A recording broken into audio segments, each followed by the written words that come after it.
Buenas tardes. Buenas tardes. Bien, buenas tardes. Sean todos bienvenidos. Mi nombre es Jenny Peña, soy analista del Departamento de Prevención y Educación. En esta tarde es un placer para nosotros darle la bienvenida a todos en nombre de nuestra directora general, la señora Eileen Guzmán Coste, y nuestro director técnico, el señor bienvenido Robert Carrero. Queremos agradecer siempre el interés, su apoyo y compromiso que ponen. Siempre dan ese apoyo de acompañarnos en ese tipo de espacio que hacemos con diferentes temas que son muy interesantes. Un agradecimiento especial a todos los sujetos obligados, autoridades competentes y público en general. En esta ocasión tenemos nuestro Forum Lab, Sistema de Lucha y Prevención, con un tema muy interesante que es las evaluaciones nacionales de riesgo, con un enfoque integral a la prevención del lavado de activos y contra el financiamiento del terrorismo. Este foro tiene como objetivo brindarle una comprensión un poquito más profunda de lo que conlleva realizar una evaluación nacional de riesgo, de lo que es la metodología que se utiliza para identificar, analizar y comprender los riesgos a los que esté expuesto un país, cómo pueden ellos identificarlos, entenderlos, mitigarlos y asimismo, siguiendo lo que son las recomendaciones que nos da el Grupo de Acción Financiera GAFI, para poder implementarlo y hacerlo de una forma un poquito más efectiva. En esta ocasión, tenemos el honor de contar con la presencia de un experto, que es el señor Robert Mustafa. El señor Robert es licenciado en Derecho, tiene un máster en Derecho Inmobiliario y Administración de Empresas, posee especialización en Derecho Empresarial y Compliance Legal en la Universidad de Antonio Nebrija, en España. De igual forma, posee un diplomado en estudios en Derecho Administrativo Sancionador, también en la Universidad de Valladolid. Cuenta con más de 13 años de experiencia en la función pública. Formó parte de la delegación de expertos para representar el país en la cuarta ronda de evaluaciones mutuas del GAFILAT. O sea que es una persona que tiene bastante experiencia. También está certificado por la ISO, tiene muchos conocimientos sobre lo que es los riesgos de prevención de lavado y financiamiento. Actualmente es socio director de Eventos Compliance Staff y también forma parte de lo que es el World Compliance Association República Dominicana. De igual forma, contamos con la grata presencia de nuestra moderadora, la señora Loricel Pamela Díaz. Ella es profesional del derecho también, cuenta con más de 15 años de experiencia en el sistema financiero, es especialista en prevención de lavado de activos, también gestión de riesgo, compliance, innovación y muchísimas cosas más.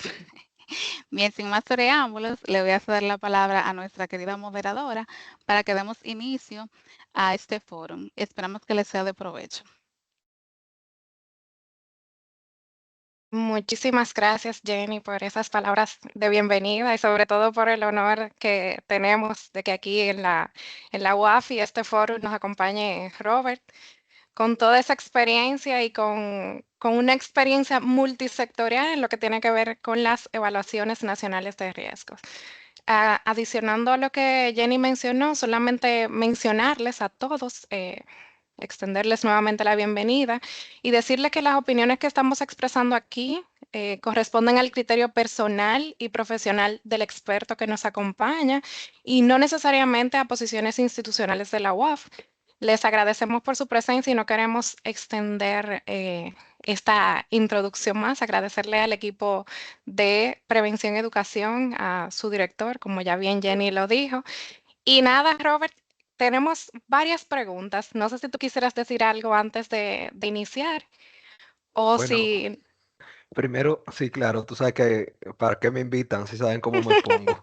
La verdad es que para mí es un honor poder colaborar con la unidad de análisis financiero, con el sistema, con el país en sentido general en este tema que es sumamente importante. Bien es sabido que la República Dominicana ha estado trabajando en sus actualizaciones de su evaluación nacional de riesgo y es importante el abordaje desde su génesis. Y esa aclaración que hiciste me parece sumamente valiosa porque muchos quizás de los presentes en la sala pues me hicieron la pregunta de que si ya íbamos a hablar de los resultados de esa actualización y nada que ver, todavía no es oficial. Vamos a dar contexto de para qué sirve la Evaluación Nacional de Riesgo. La intención es que podamos interactuar fluidamente, viendo los conceptos que busca, que persigue, que ganamos con esto. Y a partir de ahí, pues ir preparándonos para lo que viene, porque todo es por etapas, ¿verdad, Lori? Claro, como dicen por ahí, no vamos por parte como Jack. Eso es correcto, eso es correcto. Excelente. Pues muchísimas gracias, Robert, por esas palabras. Y viendo el tema de este foro, en donde dice enfoque integral, al finalizar este foro, lo que vamos a tener es todo lo que estamos aquí presentes, una visión integral de lo que son las evaluaciones nacionales de riesgo en la materia que nos ocupa, prevención de lavado de activos y contra el financiamiento del terrorismo. Y claro, entremos en materia de una vez para que el tiempo nos alcance y ustedes puedan plantear las preguntas y valoraciones que tengan a lo largo de este foro, ya en la parte final o en el orden que nuestro organizador, grupo organizador, pues nos indique. Y bien, entramos. Primera pregunta, muy básica pero muy profunda. ¿Qué son las evaluaciones nacionales de riesgo? A ver, Robert. Bueno, empezamos cuando decía etapas, las etapas nos lleva a procesos sistemáticos. Y son procesos sistemáticos que se realizan por los países, como bien introducía Jenny, para identificar, evaluar y sobre todo comprender a qué riesgos nos estamos enfrentando. En este caso estamos hablando de lavado de activos, financiamiento del terrorismo y de la proliferación de armas de destrucción masiva conforme a un estándar internacional y a una ley nacional que lo respalda. Pero estos riesgos a su vez tienen que verse desde el punto de vista de las amenazas y las vulnerabilidades que puedan comprometer la estabilidad financiera de los países, la integridad de los sistemas, de la economía y también de la seguridad nacional. Fíjate que son tres aspectos que están sumamente vinculados y que son sumamente importantes mantenerlos en constante observación. El riesgo siempre evoluciona. Lo que ayer considerábamos un riesgo, probablemente hoy tengamos el control para minimizar los impactos ante la ocurrencia de un hecho no deseado. Entonces, lo que se busca es que sobre una base continua los países estén en condiciones de poder identificar esas amenazas y vulnerabilidades, de poder evaluar el impacto potencial, la probabilidad de ocurrencia y en función de eso priorizar recursos y esfuerzos en las áreas de mayor riesgo. A su vez también, ¿por qué no mencionarlos? Mejorar la capacidad de detectar y prevenir y controlar el lavado de activos. Mucha gente me pregunta en diferentes escenarios la razón de por qué si hay tantas exigencias en materia legal, siguen ocurriendo todavía delitos relacionados al lavado de activos y como que cada vez lo vemos en mayor frecuencia. Y yo precisamente respondo a esa pregunta diciendo, estamos cosechando lo que en un momento empezamos a sembrar. Ahora, que estemos cosechando no significa que no debamos estar preparados para una segunda siembra. Y en función de lo que hemos venido aprendiendo, pues se nos permite de una forma cuantitativa y cualitativa poder hacer un análisis, comparar lo que nos funcionaba y dejó de funcionarlo, lo que probablemente debemos ajustar para perseguir efectividad de todo un sistema.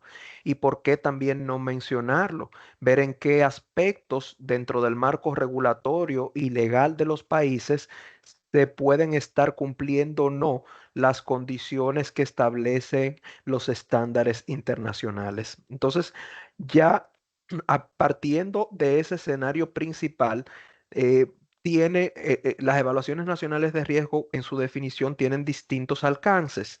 ¿Por qué? A pesar de que se ve el país como un todo, también se segmentan sectores y tenemos segmentados los sectores financieros que, por ejemplo, te agrupa cuáles son los riesgos de las entidades de intermediación financiera, los agentes de cambio o remesas, las aseguradoras, las cooperativas, en el caso de las APNFDs, cada rubro de las actividades económicas que se consideran APNFD, pues son evaluadas dentro de su justa dimensión. Se evalúa también de igual forma cuáles son las amenazas o vulnerabilidades, no solamente del sector privado en cabeza de los sujetos obligados, sino también de cuáles son esas amenazas y vulnerabilidades que afectan a las autoridades competentes de igual forma. A nivel de organismo de supervisión, a nivel de de los mismos esfuerzos que hacen las unidades de análisis financiero, y así y cómo eso se traslada, qué tan efectivo está siendo para que eso se traslade a las fuerzas del orden, dígase un ministerio público, y que posteriormente sea manifestado en sentencias condenatorias. Entonces, de igual forma, identificar sectores críticos dentro de las economías, y ahí aquí podemos mencionar un tema que a simple vista lo tenemos latente y pareciera que no está bajo control, que es el tema, por ejemplo, de los activos virtuales. No se quiere decir que no se estén tomando medidas, simplemente no son visibles en un corto plazo o con la rapidez que quisiéramos tenerlas controladas. Sin embargo, son buenos contextos dentro de la Evaluación Nacional de Riesgo de evaluar en función de la realidad y contexto de la República Dominicana cómo sería el abordaje correcto para una regulación y posterior supervisión de este tipo de sector económico, por ejemplo. Se evalúa, ya tampoco para satanizar, evitar satanizar el tema de los activos virtuales, podemos hablar de comercio exterior, podemos hablar de la evolución de los bienes, de los bienes raíces, de cómo las organizaciones sin fines de lucro, por ejemplo, en una jurisdicción te dan un riesgo alto para el financiamiento del terrorismo, mientras que para otras pudiera darte un riesgo alto para temas de corrupción que posteriormente se convierten en un delito predeterminante de lavado de activos. Entonces, básicamente las evaluaciones nacionales de riesgo se configuran de esta manera para tener este alcance y cumplir con la definición que establecen los estándares internacionales. Excelente, muchísimas gracias, Robert. Una forma muy completa y amplia para sentar las bases de este foro. Y vemos que las evaluaciones nacionales de riesgo lo que persiguen es comprender el contexto y la naturaleza de cada uno de los sectores que a nivel país operan y que de alguna forma sufren las amenazas y entonces se exponen a vulnerabilidades distintas en lo que tiene que ver con los riesgos que estamos llamados a prevenir, que son los riesgos de lavado de activos y contra el financiamiento del terrorismo. Me parece muy interesante toda esta parte introductoria y a ver si nos comentas un poquito sobre esa parte introductoria. Ya hablamos de los países, de cómo las distintas autoridades competentes entonces intervienen. Entonces, ¿qué hay del compromiso que asume el país, que asumen esas autoridades y de los mismos valores que deben compartirse en este escenario? A nivel de compromisos, esto es algo sumamente valioso, porque las evaluaciones de riesgo se pudiera percibir que recaen bajo la estricta responsabilidad del Estado y nada más alejado de la realidad. Si bien es cierto, el Estado tiene una coordinación, porque hay que poner un orden, debe haber un ente, debe existir un ente o un grupo de entidades que lideren pues sus espacios. También es cierto que el sector privado es fundamental para lograr esa sinergia. Y hay otro factor sumamente interesante y que a la mayoría de los ciudadanos quizás no nos gusta comprometernos, y es la responsabilidad individual. Es decir, el compromiso de las evaluaciones nacionales de riesgo en cuanto a su análisis, como también para la ejecución de las estrategias que surgen post la evaluación, porque para algo evaluamos. sea, y que dentro de esa evaluación tenemos resultados. Y esos resultados nos dan unas líneas de acción que debemos cumplir dentro de un plazo determinado si realmente queremos mitigar esos riesgos que hemos identificado. Entonces, partiendo de ahí, sí, el gobierno, los estados tienen a través de sus instituciones una responsabilidad importante, pero también la tiene el sector público que como quizás tratando de hacer una representación de las cuatro líneas de defensa, es quien tiene la mayor cantidad de información viva en un día a día. Es el que siempre tiene el contacto con esas personas que nos pueden traer el riesgo a casa. Entonces, en la medida en que la información es recopilada de manera responsable, es compartida de manera responsable con las autoridades, no teniendo el miedo de que como sujeto obligado estoy formando parte de una mesa y probablemente estoy exponiendo mis trapos sucios ante mis organismos o mis autoridades competentes, sino de que exista realmente esa intención de doble vía de hacer las cosas de manera correcta. Y a nivel también de organismos internacionales o de la cooperación internacional, permite dimensionar a nivel de riesgo país qué tanta confianza o credibilidad pueden tener nuestras contrapartes al momento de realizar negocios con nuestro país. Entonces, fíjate que tenemos el compromiso que debe generarse dentro del mismo Estado para poder coordinar y ejecutar acciones del sector privado de poder mantenerse en constante comunicación y retroalimentación con las autoridades encargadas de coordinar y también el efecto que eso trae a los temas de cooperación internacional cuando hablamos de todo tipo de relación comercial con nuestras jurisdicciones contrapartes. Excelente. Tenemos ya la zapata lista para construir nuestra casa, que será la Evaluación Nacional de Riesgo, esa comprensión, vamos a decir, integral de lo que conlleva una Evaluación Nacional de Riesgo, rescatando de esos valores que deben estar compartidos el compromiso, la confianza, la comunicación y la cooperación. Entonces pasamos Ahí, a una... ahí le quiero, ahí le Adelante. quiero agregar algo. La integridad sumamente fundamental en un proceso como este. La colaboración, pues no voy a redundar sobre el tema, pero también sobre la confidencialidad. En ocasiones hay, y hablaba en mi primera parte introductoria, hablaba de los temas de seguridad nacional que pudieran pues, verse envueltos o cuestionados en la materia. Tenemos sectores sujetos a deberes de confidencialidad bastante estrictos, como el caso de la Ley Monetaria y Financiera o de la Administración Tributaria. Entonces, es evidente que a pesar de que las mesas son público-privadas, o sea, las que se encargan, los técnicos o los representantes de los sectores que se encargan de llevar a cabo, conducir estas evaluaciones de riesgo, la confidencialidad de esa información debe ser también manejada de manera responsable, de que la información que se recopile sea calificada en todo momento como sensible, porque tenemos muchas mentes creativas que pueden interpretar probablemente de manera incorrecta la información y generar resultados adversos. Y sobre todo la proporcionalidad, hablando de valores compartidos, de que las medidas que se toman o se configuran deben estar basadas en la magnitud y complejidad de los riesgos que se pretenden abordar en cuanto a su análisis, su identificación, su análisis y posterior estrategia para mitigar.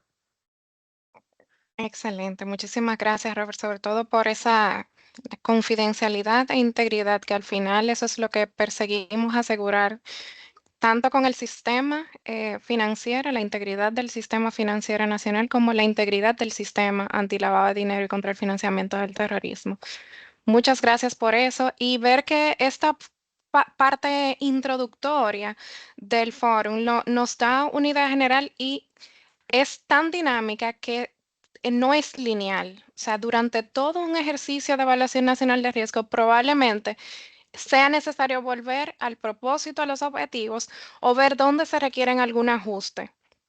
Entonces, esta primera etapa, si bien es clave que esté de inicio, durante el ejercicio también es posible que deba revisarse. Muchísimas gracias, Robert, por esta primera pregunta tan sustancial, vamos a decirlo. Y vamos a seguir adelante. ¿Qué tal de las etapas claves de una NR? Ya vimos la parte fundamental, el fundamento del ejercicio. ¿Qué otras etapas claves tiene una evaluación nacional de riesgos, Robert? Bueno, creo que mencioné algunas, pero esa parte yo preferiría cedértela a ti como experta en riesgos. Sin embargo, sí voy a hablar muy por encima de ellos, aunque tú me colabores en esa parte. Y es primero la identificación de amenazas y vulnerabilidades en términos de etapas. La recopilación y análisis de datos que puede ser sumamente complejo, tomando en cuenta las diversas fuentes de las cuales se toma información y la evaluación del impacto y el diseño de la estrategia para abordar pues esas amenazas, vulnerabilidades y nuevos riesgos a los que se exponen. Ahí voy a permitir que tú como experta más que yo en temas de riesgo puro y duro, nos hables de esas etapas. Bueno, tu enfoque multisectorial se va por delante de la expertise que tú dices que yo tengo. Igual vamos a hacer el mejor esfuerzo. Estamos hablando de una evaluación nacional de riesgos y lo primero que pensábamos es en riesgos. Y los riesgos lo tenemos dado cuando vimos el alcance, lavado de activos y contra el financiamiento del terrorismo.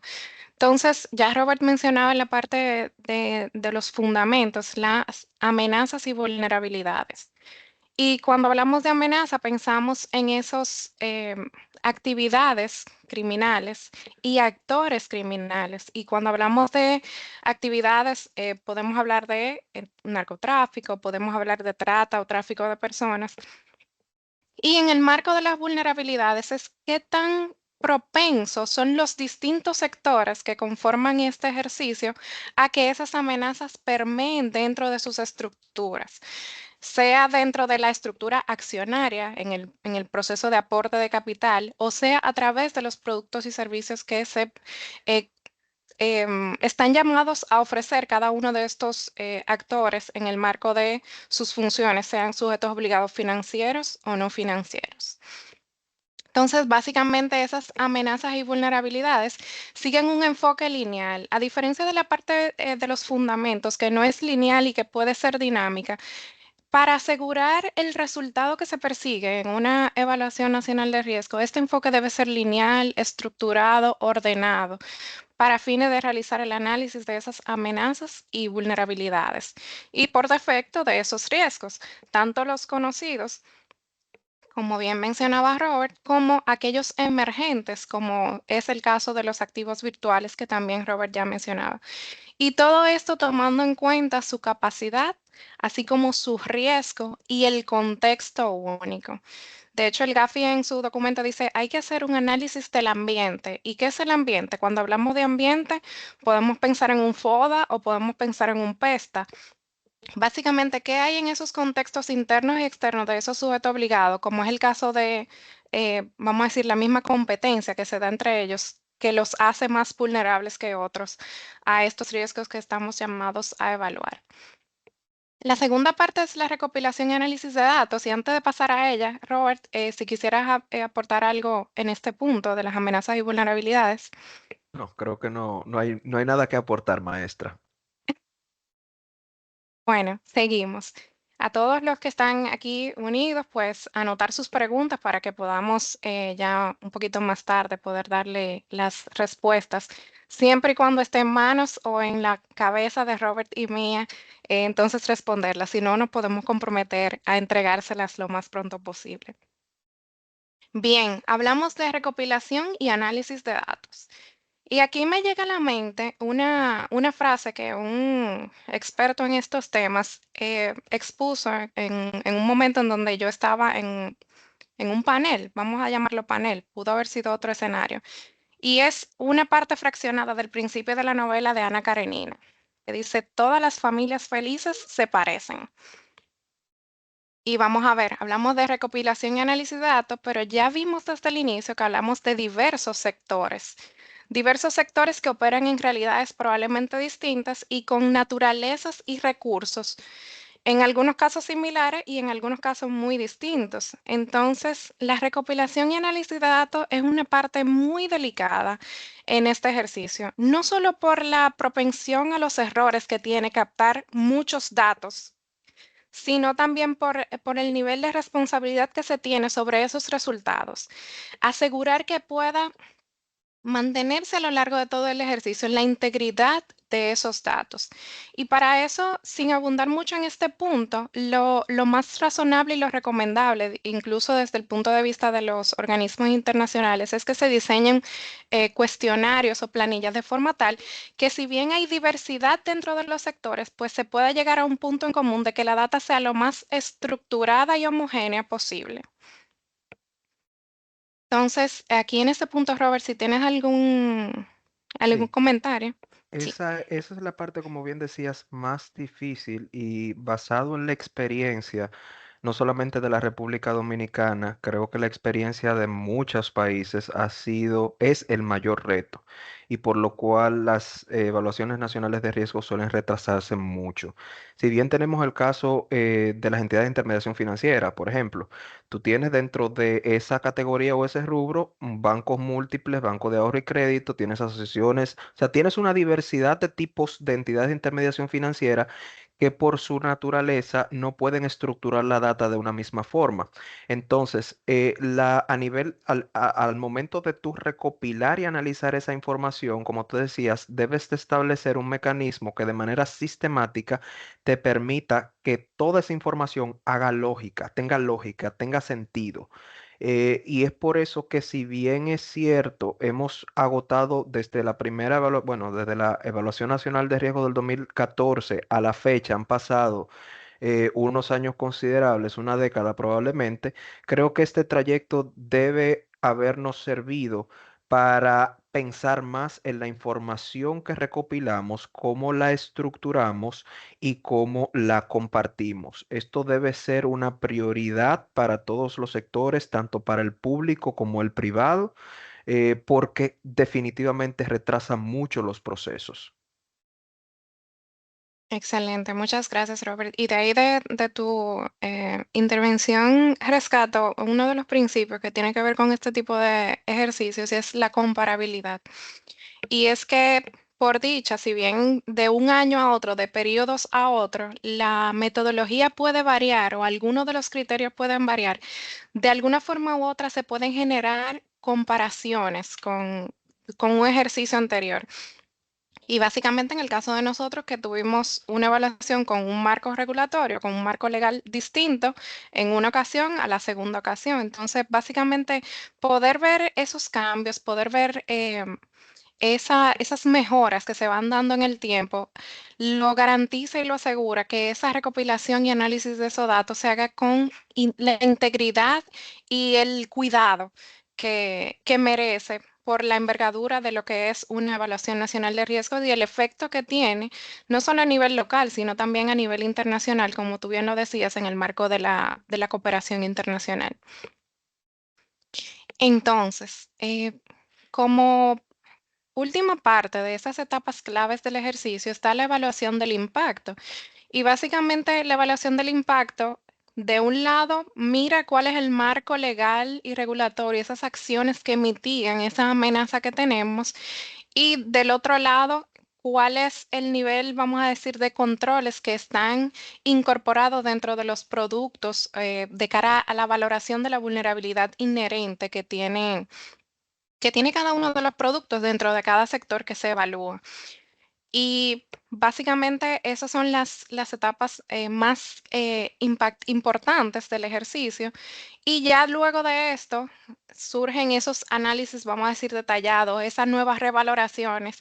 Es importante que muchas veces se levanta una variable de un ejercicio y cuando ya se va a consolidar el ejercicio, se ve la oportunidad de decir, mira, podemos volver a evaluar estos criterios a ver si siguen siendo pertinentes, porque como bien decía Robert, el tiempo es clave en este ejercicio y si por razones ajenas a la voluntad de los compromisos asumidos, hay algún retraso, pues es responsable volver a visitar esas variables para verificar su pertinencia y su aplicabilidad en el momento que ya se está adentrando a las partes conclusivas del ejercicio de cara a las estrategias de mitigación que se lleven a cabo a nivel, a nivel nacional y a nivel de los sectores en función de su vulnerabilidad inherente. Completamente. Y es que vamos a estar y vamos a ser transparentes en este sentido.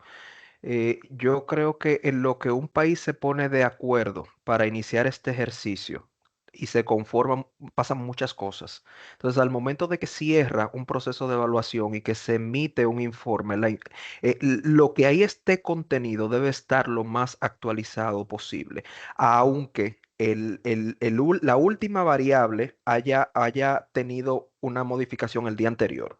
Entonces, todo eso debe considerarse, aunque a nivel cuantitativo quizás no afecte, pero por lo menos en lo cuantitativo, en lo cualitativo, sí hacer mención de que hubo esa ocurrencia en un periodo para poder abordar cualquier oportunidad de manera más eficiente y no tener que esperar a un segundo, tercer, cuarto ejercicio para poder empezar a tomar acciones que sean proporcionales.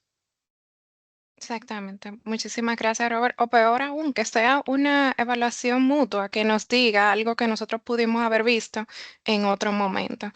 Entonces, básicamente de esas etapas claves, ya la etapa del diseño de estrategias de mitigación concluye con abarcando las medidas que un país podría tomar o adoptar para garantizar que sus medidas de mitigación del lavado de dinero sean proporcionales a los riesgos identificados y la comunicación de las conclusiones de esa ANR y junto a esto, la mejora del proceso de este ejercicio en el tiempo, lo que mencionaba Robert hace un momento sobre cómo va madurando el ejercicio y cómo los datos nos sirven para ver esa madurez en el tiempo. Si tienes algo que agregar, Robert, para si no, pasar a la siguiente pregunta. Perfecto, puedes continuar. Bien, entonces ya desde el inicio tú nos viniste hablando de estos fundamentos.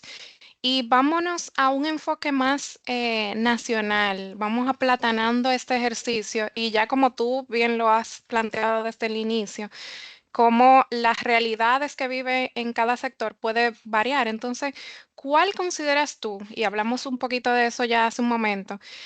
¿Es el rol de los sectores, el privado y público, o técnicamente hablando, el sector gubernamental y no gubernamental? Mira, la efectividad, siempre vamos a hablar de efectividad. Efectividad, efectividad, efectividad, porque estamos ya cansados de lo que está escrito y no se aplica. La efectividad de este ejercicio de la Evaluación Nacional de Riesgos depende de la cooperación activa y el compromiso. Lo hablamos cuando comentábamos sobre los valores. Ese compromiso conjunto entre los sectores público y privado. Mientras que el sector público, de un lado, provee una estructura normativa y un marco de supervisión, el sector privado funge como una primera línea de defensa. Traté de abordarlo de esa forma al inicio con relación, esa es una primera línea de defensa con relación a la identificación y mitigación de los riesgos. Es por ende que la sinergia, la confianza y la transparencia puedan servir como base para que haya un impacto positivo y efectivo, disminuir brechas regulatorias y minimizar los riesgos tanto para el sistema en sentido general como para los sectores en específicos. Por un lado, tenemos el sector público, lo que respecta a la regulación y a la supervisión, que en ocasiones puede darse el caso en el que este tipo de ejercicio sirva para robustecer, mejorar la efectividad de esas acciones de regulación o de supervisión. Y voy a poner un ejemplo muy puntual. De las evaluaciones nacionales de riesgo ha salido la necesidad de modificar normas que son estructurales de diversos sectores o la necesidad de regular algunas actividades económicas que no necesariamente se marcan dentro de la prevención del lavado, pero que sí dan señales al país de que es necesario regular o establecer barreras de control en ciertos tipos de actividades. Entonces, fíjate cómo partiendo de un escenario privado se alinea se alinean las acciones para que el sector público pueda movilizar y mejorar en cuanto a la regulación y a la supervisión que aplican. Pero también en términos del sector público, en cuanto a esos roles, pues esos compromisos asumidos, funge la de coordinación y liderazgo. Y es por eso cuando hablaba de segmentar la evaluación, a pesar de que debe verse como un todo, debe analizarse por sectores, de manera que la información pueda ser compatible al momento de ser analizada. Entonces ahí llega ese rol de coordinación y liderazgo por las autoridades competentes que se designan para cada uno de los módulos que tengan a bien crearse para el ejercicio, y luego llevar las acciones adecuadas para la capacitación y la sensibilización de de esas actividades o esos sujetos obligados que están llamados a aplicar la regulación y que son objetos de supervisión. Y aquí sobre el tema de la sensibilización, retomo lo que planteaba anteriormente, es un compromiso de todo ciudadano y es importante que dentro de las estrategias de sensibilización y capacitación se incluya también a la sociedad civil, al público, a la ciudadanía, por mayor o menor educación que tenga ese olfato de cuáles son sus vulnerabilidades, cuáles son las amenazas que como país enfrentamos, porque si no actuamos todos en conjunto, pues definitivamente no vamos a lograr nada y vamos a perder un tiempo y recursos valiosos. Y en los temas de cooperación internacional, creo que me adelanté mucho en mi primera intervención con relación a eso, pues el compromiso que tenemos de que estos resultados pues puedan fomentar la confianza hacia nuestras contrapartes en términos de comercio, en términos de seguridad transfronteriza, en términos de garantías. Y en el sector, de cara al sector privado, cuando hablamos de roles, pues definitivamente en el compromiso que debe generarse de implementar esas medidas de prevención, así como el sector público debe, al momento de culminar las evaluaciones de riesgo, eh, es, hacer un mea culpa de qué está funcionando o qué no está funcionando o qué debe mejorar, pues el sector público en el sector privado en esa misma dimensión o de esa misma forma debe comprometerse a implementar esas medidas que se trazan. Igual forma, pues fomentar esa cultura de comunicación y reporte. En ocasiones somos muy celosos con las informaciones que manejamos desde el sector privado, y sobre todo cuando tenemos que dársela al regulador. Debemos de desmitificar de que el regulador solamente está para dar látigo o de que las autoridades competentes solamente están para implantar miedo.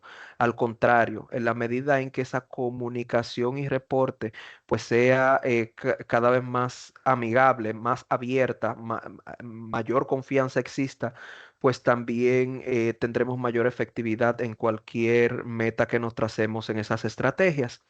Y también una parte importante de la capacitación y sensibilización que toca también al sector privado.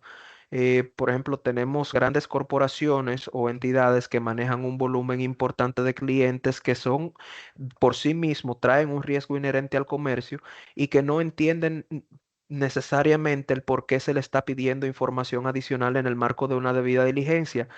¿Qué acercamiento hace el sector público con ese tipo de clientes para que pueda entender que se trata de un compromiso colectivo y no de una imposición legal o de una sobreregulación impuesta por los estados? De que se trata de medidas de control y de transparencia que al final pues nos aportan a todos como ciudadanos independientemente de qué parte o qué rol estemos jugando en ese momento. Y los temas de cooperación entre sectores y la cooperación público-privada y de colaboración también son fundamental. Las mesas de trabajo abiertas, participativas y colectivas, pues permiten un mayor rendimiento en mi experiencia, tanto a la forma en que se hacen y se ejecutan los negocios, como en la forma en que se controla y se supervisa desde el Estado. No y eso es una opinión muy, muy particular mía, entiendo que esa colaboración y esa cooperación primero disminuye el riesgo de sanciones y a su vez opino también que las sanciones no necesariamente son el mecanismo más efectivo para disuadir una conducta, de que existen medidas correctivas que bajo un marco de confianza y compromiso pueden generar mucho mayor resultado que la imposición de una sanción. Aunque hay veces que la gente, por ejemplo, se pone como los padres, no haga esto, no haga esto, hasta que le tiene que dar su pecosá al muchacho para que te pueda entender. Eh, Definitivamente son medidas que hay que tenerlas ahí, visibilizarlas, pero también abordarlas desde el punto de vista de la cooperación, colaboración y sensibilización desde ambos lados. Muy bien, gracias Robert. Y de hecho hay una parte que obvié al inicio y era que aquí vamos a ver un enfoque técnico, práctico desde la experiencia, pero también fácil de entender y lo vimos muy bien escenificado recientemente con esa comparación que realizó Robert. Rescato de ese enfoque nacional y de ese rol de los sectores, esa comunicación y cooperación constante, esa colaboración público-privada y el liderazgo y compromiso que nunca debería separarse durante ese ejercicio, pero no solamente del ejercicio, porque estamos llamados a proteger la integridad del sistema financiero, la integridad del sistema antilavado de activos y contra el financiamiento del terrorismo, por lo que no debe circunscribirse a un ejercicio particular, sino más bien adoptarlo como una cultura, como parte del deber ser al que todos nos deberíamos abocar con miras a la mejora continua, con miras a lograr mejores resultados en ejercicios como esto, y por qué no, a mejorar la calidad de los sistemas de gestión a nivel interno de cada una de las instituciones que cada uno de nosotros o de los sujetos obligados, pues entonces representan. Entonces, muchísimas gracias, Robert, por ese enfoque más nacional que aunque al inicio nos habías dado un poquito de contexto y de base, definitivamente quedó robustecido con esta respuesta a esta pregunta del rol de los sectores privado y público, público-privado.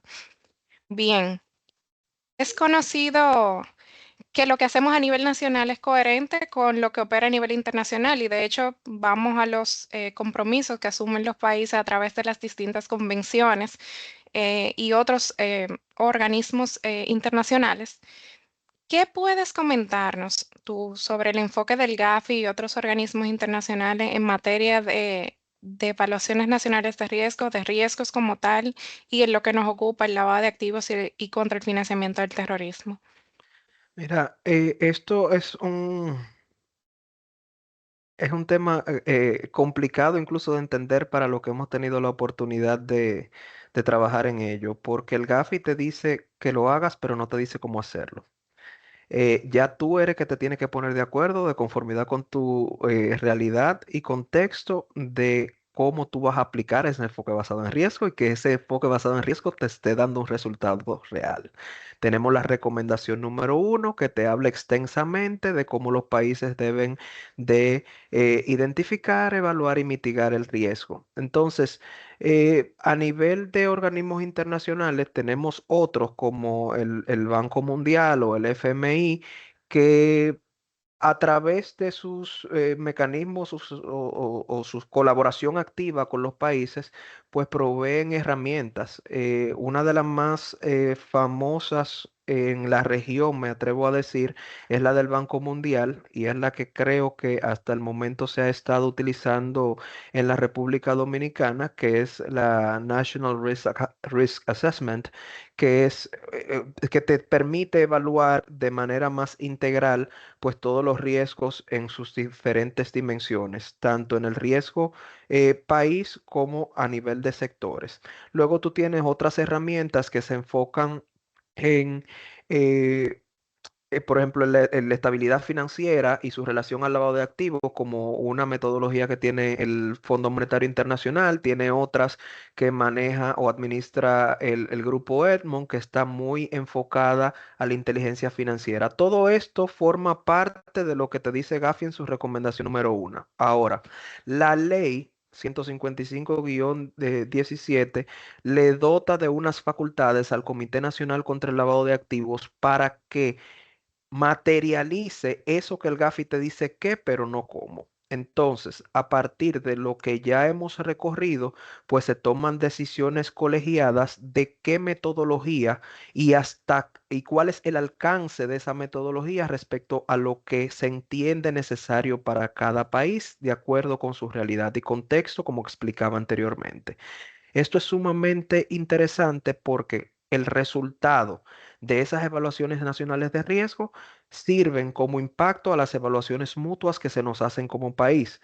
Es la fuente primaria para saber cuál es la exposición de la República Dominicana, en nuestro caso, del riesgo de lavado de activos, pero también es utilizada esa evaluación nacional de riesgo como una cadena de suministro, porque esos informes que son emitidos por el Gafi o esas calificaciones de riesgo que te da el Gafi también alimentan otras evaluaciones de riesgo como la de Basilea, eh, como la de hay diversas, la de Basilea, la de Transparencia Internacional, que te permiten dimensionar cuál es el nivel de riesgo país. Entonces, fíjense cómo lo que nosotros hacemos desde el sector privado tiene una importancia, una relevancia ante la comunidad internacional. Y por eso precisaba que de la data que nosotros manejamos y proporcionamos a nuestras autoridades, que luego es analizada y compartida con los organismos internacionales y con nuestras jurisdicciones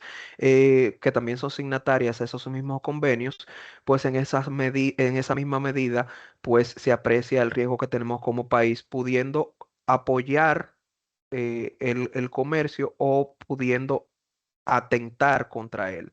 Entonces, cada vez es más importante que nos hagamos conciencia de qué estamos haciendo, para qué lo estamos haciendo y en qué medida esto aporta al sistema, no solamente al sistema nacional, pero también al sistema global. Muchísimas gracias, Robert. Y eso que mencionabas al inicio, el GAFI, la obligación está comprendida en la recomendación 1 y su nota interpretativa. Ya luego, ¿cómo se evalúa?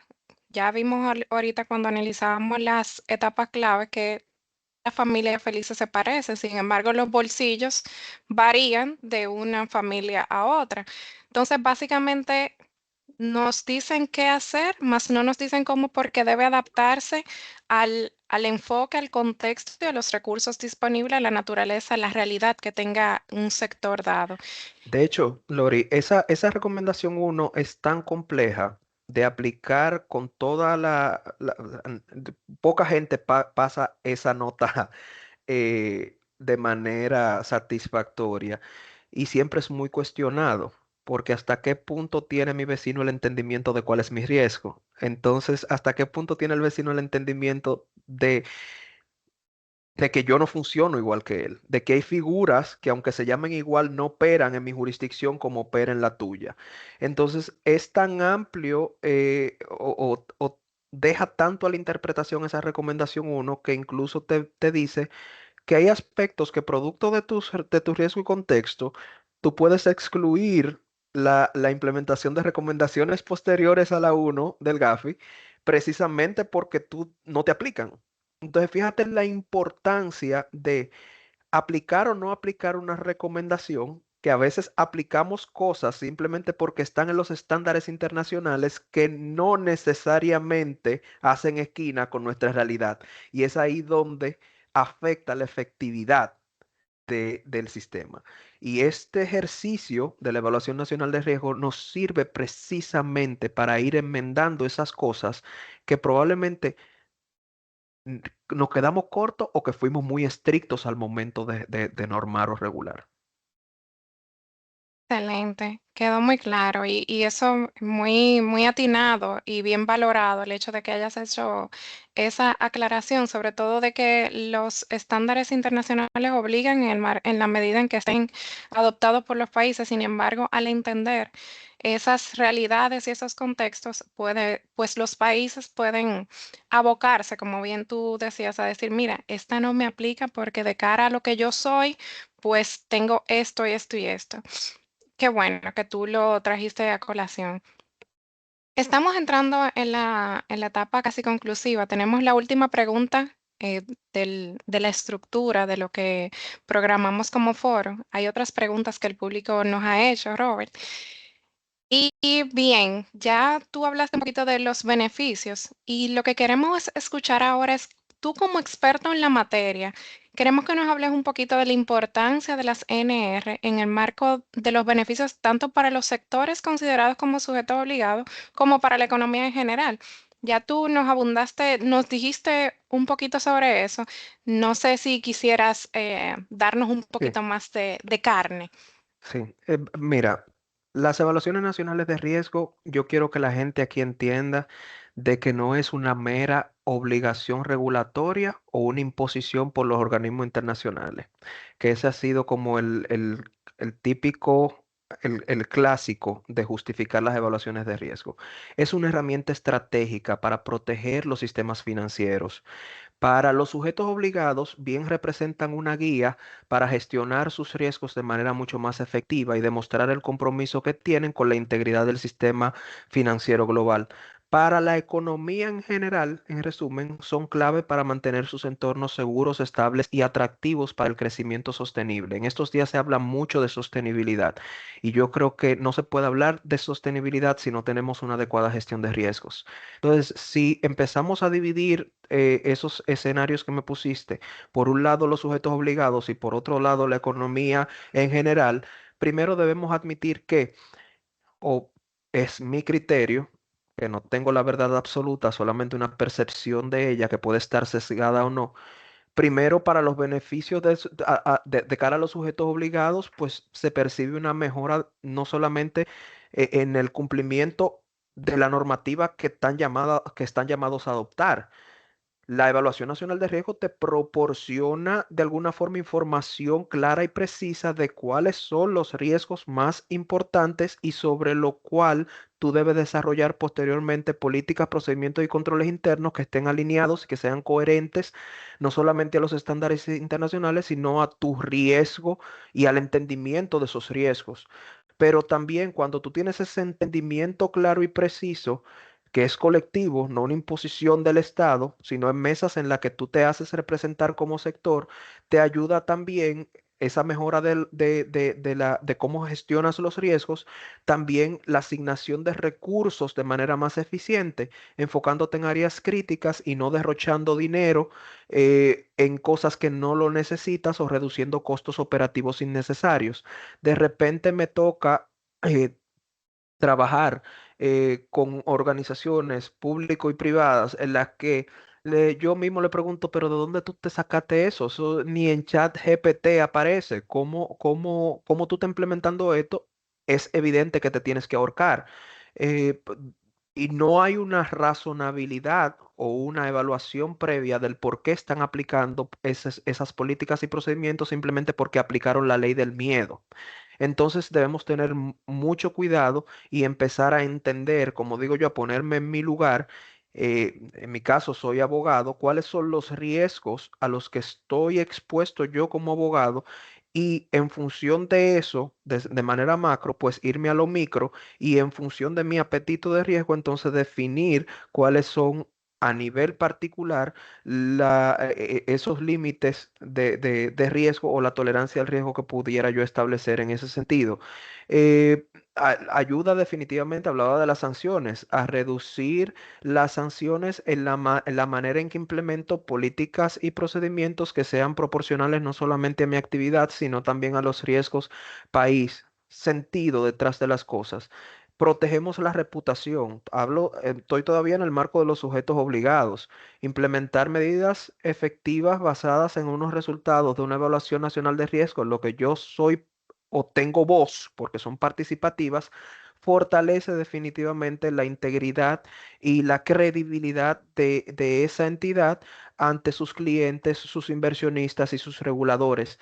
Pero también hay un aspecto clave. Y es que nuestros vecinos, y cuando hablo de nuestros vecinos, hablo de otros países con los que tenemos o mantenemos relaciones comerciales activas, es que esa misma reputación nos abre la puerta o nos facilita el acceso al sistema financiero global. Tenemos que seguir hablando de globalización porque definitivamente es algo con lo que debemos ya convivir, producto de la tecnología, producto de muchísimas mejoras que se han hecho a nivel mundial.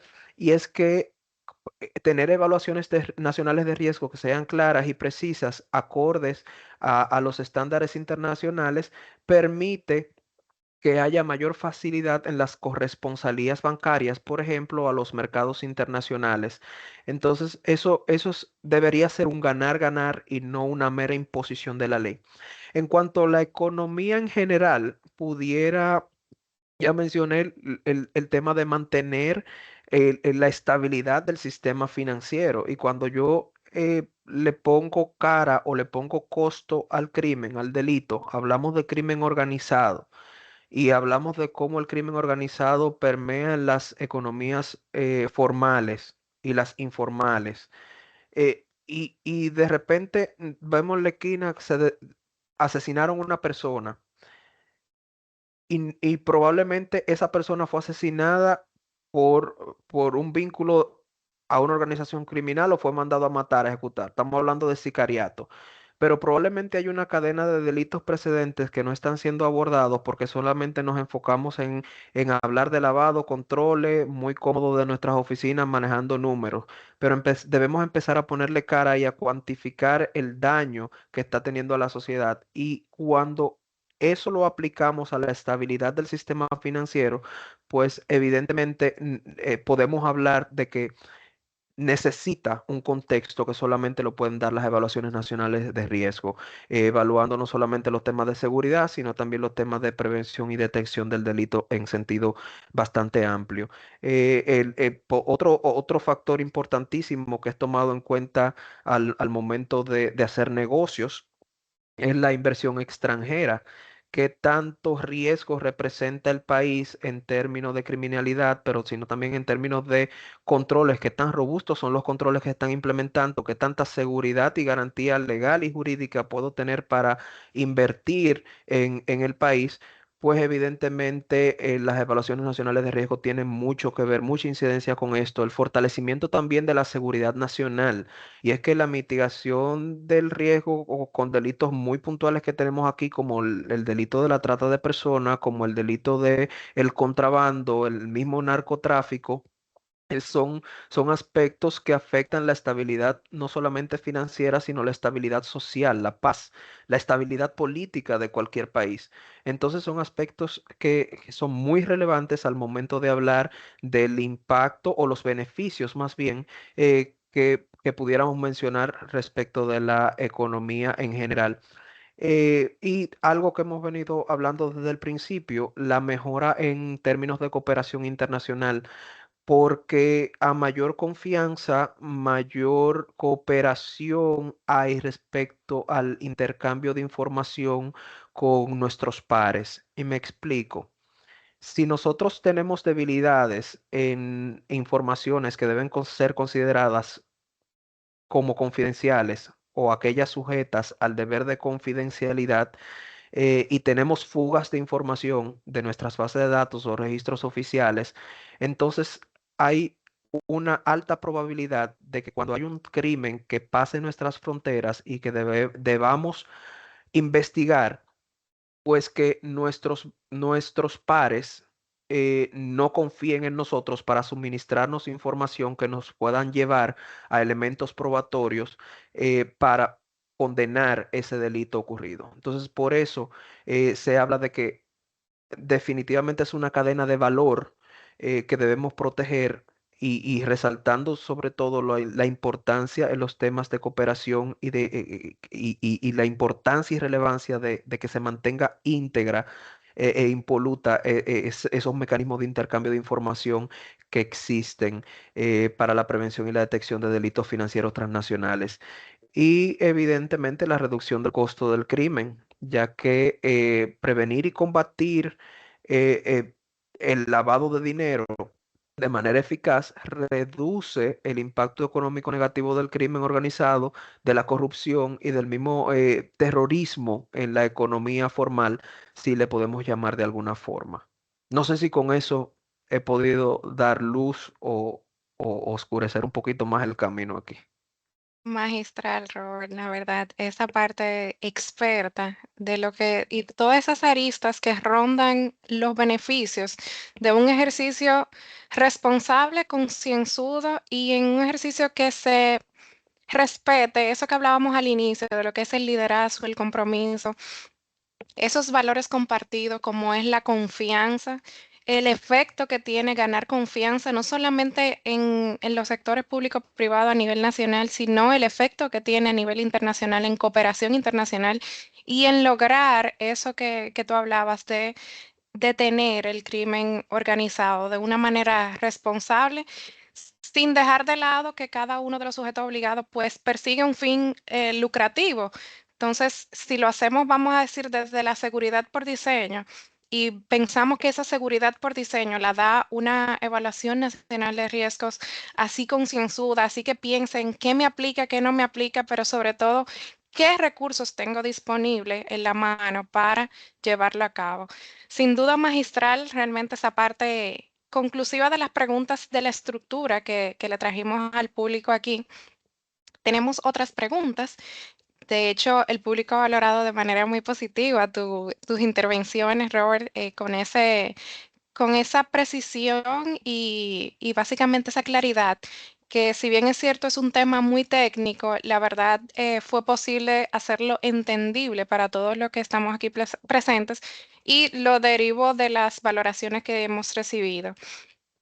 Tenemos aquí dos preguntas, Robert. A ver qué tú opinas. Dice, la mesa de trabajo del análisis de evaluación de riesgos con la variedad de estructura de las informaciones y el volumen de datos, ¿han contemplado utilizar inteligencia financiera? Creo que esa es una pregunta orientada mucho a lo que es la coordinación y formulación y básicamente la estructura de un ejercicio de evaluación nacional de riesgos. Quisiera saber si tú quisieras decir algo al respecto de esa pregunta. Estoy como las misas. Me puede repetir la pregunta? Bien, Que me hablaban, confundí un poco con la última parte.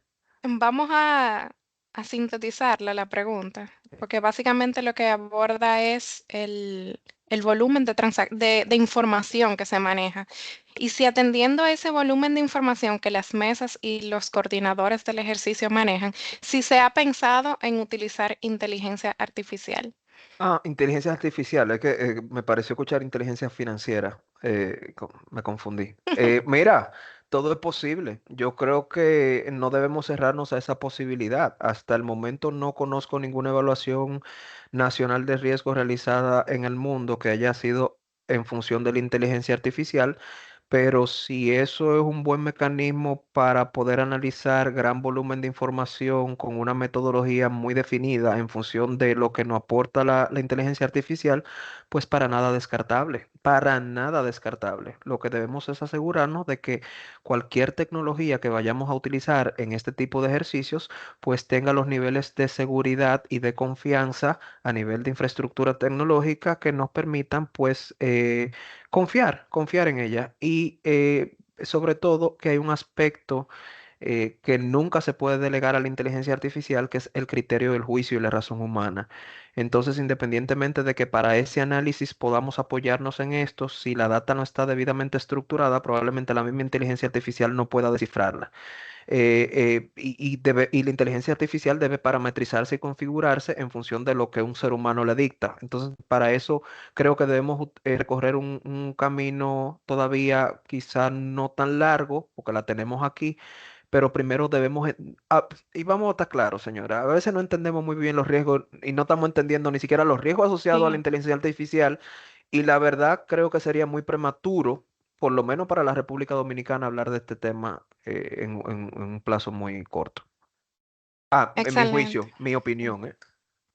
Sí, totalmente, claro. Y cuando uno profundiza en lo que hay detrás de la inteligencia artificial, quien la customiza, parametriza es el factor humano. Entonces, por eso la importancia de eso que tú decías, de que ese criterio experto esté presente y que sea lo suficientemente responsable de que al programar un lenguaje para fines de un ejercicio como este, pues entonces observe estas cosas que tú mencionabas para garantizar esa confianza que estamos buscando, no solamente local, sino a nivel internacional. Entonces, de ahí la importancia, ya tenemos la GDPR de la Unión Europea para la protección de datos, o sea, la inteligencia artificial debe consumir información que en ningún caso identifique ni a un sujeto obligado ni a una operación puntual que pueda afectar esa confidencialidad que Robert hablaba y que hablábamos desde el inicio.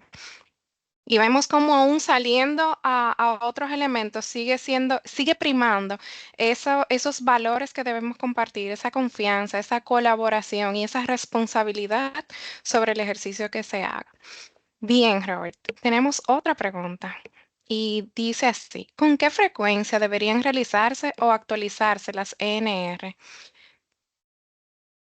Bueno, de hecho, el mismo estándar no establece una fecha. Yo creo que los países deben definir o sea, el periodo de actualización.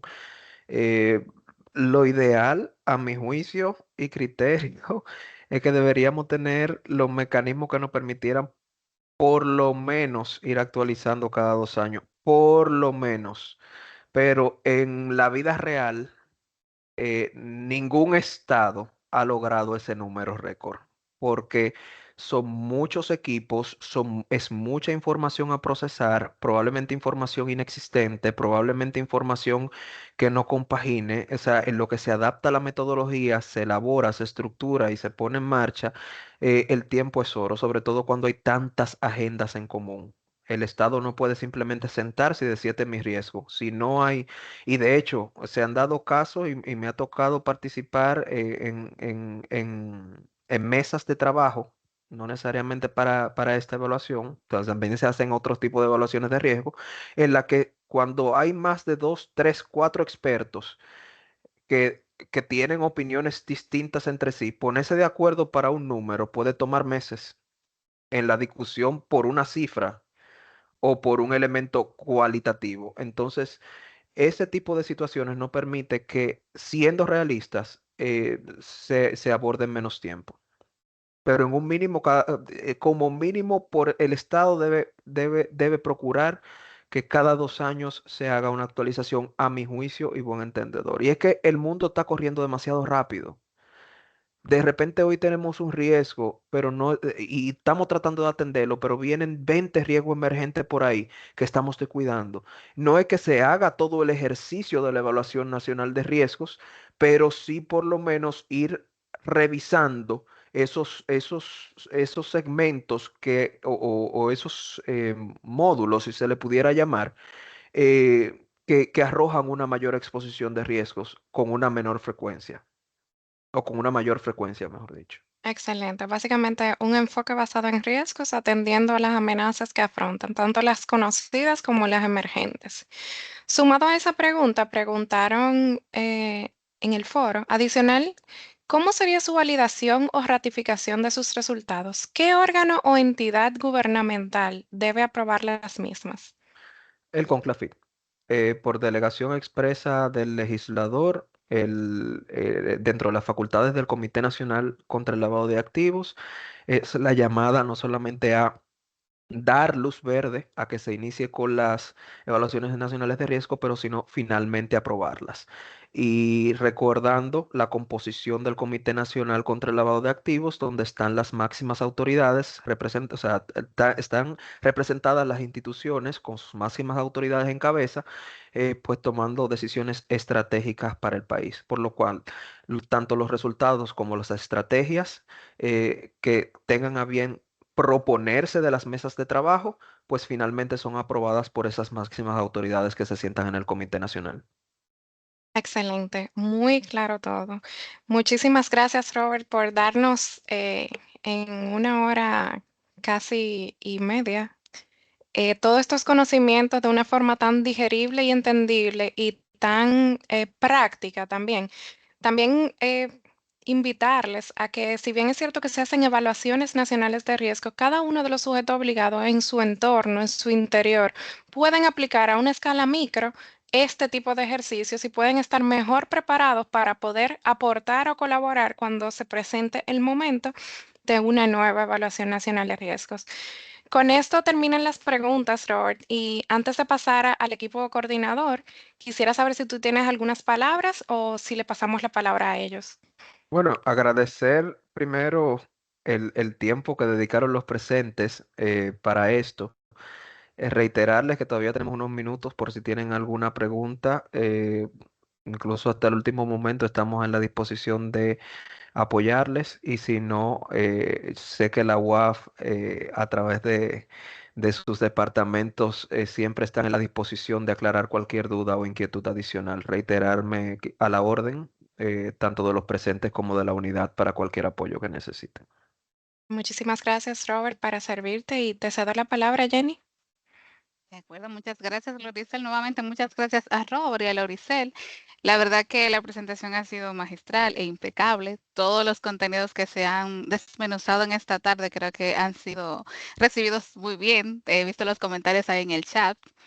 Em, Nada, gracias a ustedes también por el apoyo, porque siempre están ahí para nosotros y participan en este tipo de espacios. Aquí estamos compartiéndole las encuestas. Se las estuvimos también poniendo acá en el chat, pero aquí tienen los códigos QR. Por ejemplo, la que está aquí en moradito es la que corresponde a lo que es el listado de asistencia, a los que no le dio chance de completarlo. La que está arriba, ahí van a poder evaluar a los ponentes del día de hoy, tanto el señor Robert como la señora Loricel. Todas esas cosas bonitas que ustedes pusieron ahí en el chat, vayan a la encuesta y colóquenlo, por favor, que sus aportes son muy valiosos para nosotros. Asimismo, también queremos aquí invitarles a que participen en este evento que tenemos en conjunto con PELADE y la Universidad de La Paz. Es el World Compliance Forum 2025. En esta ocasión será acá en República Dominicana, los días 26 y 27 de junio.